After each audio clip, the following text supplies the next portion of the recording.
What's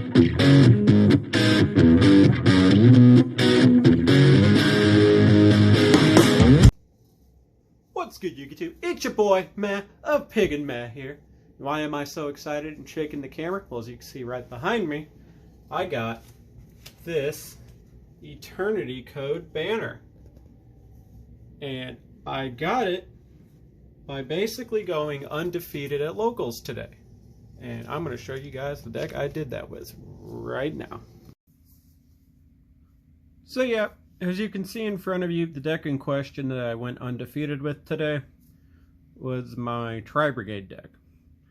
Part of the reason I played this is because that Eternity Code banner that I played for today, I had been asking this shop for pretty much since ETCO dropped if I could have that banner. And due to some weird mix-up, they decided that if they're going to give it away, they were going to do it with a tournament. And with that in mind, I decided that a lot of the weird kind of rogue decks that I tend to play wouldn't hold up, and I decided to play something a little bit more competitive. And this deck, for the most part, has proven to be really good for me. And on this day, it over-delivered. I managed to go undefeated. I beat Drytron, I beat Burning Abyss, and I beat Dark Magicians. All really good games. Except I will admit the Burning Abyss guy, I just absolutely drew the most nuttiest nuts you'd ever seen somebody draw on somebody. Every single one of out I had. And yeah, this deck is super fantastic, and I'm just going to show you guys what it is. I don't really think I have to explain too much, but there's going to be a few things I'll highlight. So, obviously, the Tri-brigade package is real simple. You don't really need to explain any of these. I'm only laying them out just because that's how deck profiles work. Standard stuff, would not change anything. Pretty much about the best proven ratios. Now, the package I decided to run with the Tri-brigades was actually Zoodiac. I went with this over Cat or a lot of the other random stuff that people have been testing, because for the most part, I think this is the most solid sub-engine you can run. Yeah, you don't have Trident anymore, but you have Chalk-9 to make basically a Chalk-9 makes this, and that gets your gate or your whole engine going, because it just fills your graveyard with a bunch of stuff. Double A Zeus is an absolutely busted card that probably shouldn't have been printed, and this is the best engine to cheat that card out, because you're already playing the tankies anyways. You might as well have probably the best sub-engine to search out. The only thing of note I'll say about this engine is you don't need the whiptail. Literally everybody that plays just this, that's all you need. I just did this because I tried to be cute. And that's basically the deck. It's Zoodiac Tri-brigade. This is your core, and everything else is just kind of filler.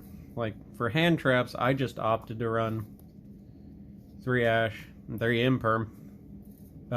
This local, there's a lot of rogue, a lot of stun, a lot of just things that sometimes you just, if you're going to hand trap them, just play the most generically useful across the widest variety of decks. And that worked very excellently for me. So, yeah, I think this was right. I mean, yeah, there are some that I kind of thought to add here and there, but that's what sideboarding for games 2 and 3. And then also, probably the best, but also the sackiest one of in the whole game right now. This pretty much just, it's like an exclamation point for every unfair thing. And also with this particular build, I decided to main deck a lot of back row hate. Stun's popular in this area that I'm in, and I just wanted outs. And at another local that I was doing my initial testing, Zombie World's a real popular card. This just outs it. So yeah. This was actually a fantastic meta call in this case, by the way. Round it out. Triple Pot of Desires, so you can have 3 cards to automatically side out every games 2 and 3. 3 copies of probably the best stun, you know, versatile stunish trap in the whole game. And then just 1 Imperial Order. It's one of those cards that if you see it, it can basically just continue to help you win games that you already are in complete control of, or it can unfairly put things in your way. And also, all these cards have common prints, so it's kind of funny to use those. Alright, now for the extra deck, again, more standard fare. Your play starters, your control card. Sometimes I want to play 3 of this, but space is tight, and yeah. There's really nothing I have to explain here. And then for the Zoodiac portion, make Zeus. I didn't often just immediately have a multi-material Zeus. I just kind of had to assess the gameplay. Or, not the gameplay, but the scenario I was in. Arcosa is clearly probably the new best one because he just instant does this. But with this deck, if Rapier is your starter, Shaka 9 is usually what I did, just to kind of eat through hand traps mostly, or help set up an unfair board. Her plus Rapier is basically first turn Appaloosa for 3, plus your trap card. It's really good. And then the other necessaries, the one of Almirage, the Ancient Warriors Double Dragon. I guess one of the only cards I have to explain. I run 1 cross shape because I run into a lot of scenarios where I'll have this. They won't really do anything, and then it'll come to my turn. And this is generic, that's why it is. And also, it's the only generic Beast, Beast Warrior, or Wing Beast Link monster, which is really awkward. So, that's why I ran this. It's just a generic card. And it happens to be able to be exiled from the graveyard for your Tri-brigade effects. And then, I guess it technically also could give an attack boost if you summoned any of the Zoodiacs underneath it, but yeah. This was literally just a weird meta call and nothing more. This could be probably the Link 3 for Tri-brigades if you ever had to. One of this bird. And then my favorite, or second favorite Link monster ever printed, Samorg Birded Sovereignty. This is in here for a side deck card you're going to see in a minute. Also, this card can't be targeted, which is busted, and everything it points to also can't be targeted, which is really, really good. And just overall, this card, I don't know, I just really, really like it. It's strong, very, very strong. And the only card any stronger than it is the Appaloosa Bow of the Goddess. Basically, you make this, you sit on it, and it wins you games. Pretty simple stuff. Now into the side deck. I guess 8 more usable hand traps depending on the scenario. This one just has the luxury of also being a winged beast. So you can exile this from your graveyard after, you know, using it as an interrupt. So it serves multiple purposes. Droll is probably next to Ash Blossom the best hand trap in the game right now. But I just wasn't 100% sure if every game I was going to play against absolutely just straight up loses to this.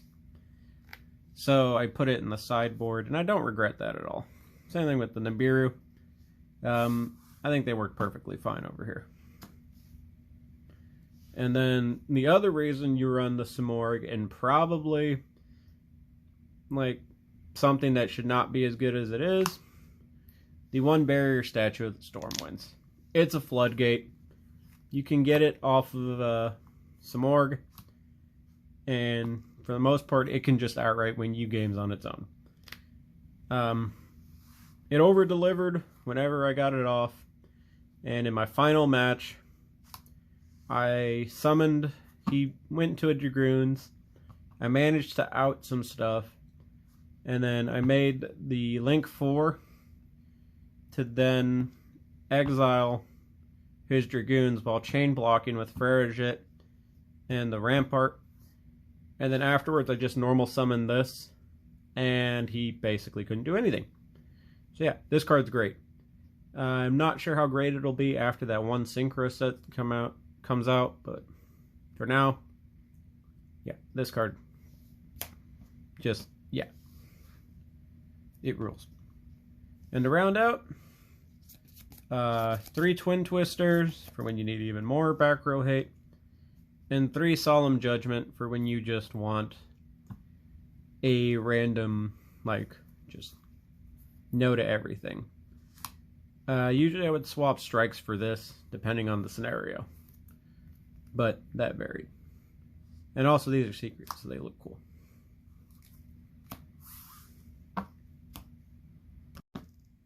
So there you have it. My first place, undefeated, ETCO banner winning Tri-brigade Zoodiac deck profile. There's not a lot to say. I absolutely think this deck is fantastic, and it continues to just baffle me how solidly great it is.